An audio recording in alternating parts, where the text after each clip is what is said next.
ఓం నమో వెంకటేశాయ. కలియుగ దేవుడైన ప్రత్యక్ష దైవం అయినటువంటి వెంకటేశ్వర స్వామికి మనం ఆరాధన చేస్తూ ఈ విధంగా ఈ పరిహారాలు పాటిస్తే మన జీవితంలో ఎలాంటి కష్టం అయినా తొలగిపోయి మన సంపద పెరుగుతుంది. మరి అవేంటో తెలుసుకుందామా? మనకు ఏదైనా కష్టం వచ్చినప్పుడు మనం వెంకటేశ్వర స్వామికి ముడుపు పెట్టుకుంటాం.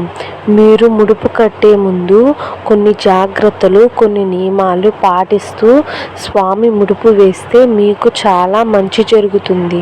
అది ఎంత కష్టమైన సమస్య అయినా సరే దాని నుంచి తొందరగా బయటపడడానికి పరిహారం దొరుకుతుంది.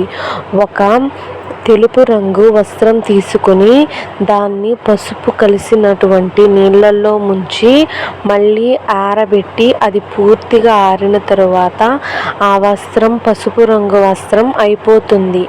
ఆ వస్త్రానికి 4 వైపులా కుంకుమతో బొట్లు పెట్టండి. తరువాత 11 రూపాయలు లేదా 21 రూపాయల బిళ్ళలు లేదా 54 రూపాయి బిళ్ళలు లేదంటే 108 రూపాయి బిళ్ళలు మీ ఆర్థిక పరిస్థితిని బట్టి ఆ వస్త్రంలో ఉంచి మూట కట్టాలి.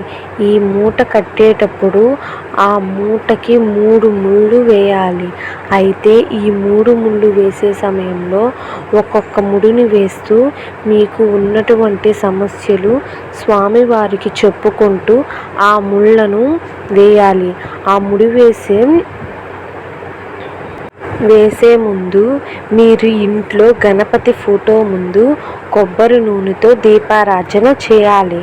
తర్వాత గణపతికి నమస్కారం చేసుకుని ఓం గం గణపతియే నమః అంటూ 21 సార్లు చెప్పుకొని వెంకటేశ్వర స్వామికి ముడుపు కడుతున్నామని గణపతి దేవునికి చెప్పుకోవాలి. మనకు ఎంతటి కష్టమైనా దాని నుంచి బయటపడే అవకాశం లభిస్తుంది.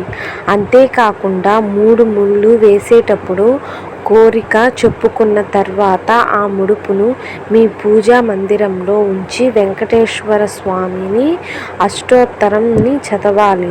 108 గోవిందనామాలు చదవాలి. ఆ తర్వాత పచ్చకర్పూరంతో హారతి ఇవ్వాలి. వెంకటేశ్వర స్వామికి పచ్చకర్పూరం అంటే చాలా ఇష్టం. ఇలా ముడుపు కట్టిన తర్వాత మీ కోరిక నెరవేరిన వెంటనే ఆ ముడుపు తీసుకుని తిరుపతికి వెళ్ళి వెంకటేశ్వర స్వామి ఉండిలో ఆ ముడుపు వేసేటప్పుడు ఆ ముడుపులో ఉన్నటువంటి ధనంతో పాటు వడ్డీ కూడా ఎంతో కొంత కలిపి వేయాలి.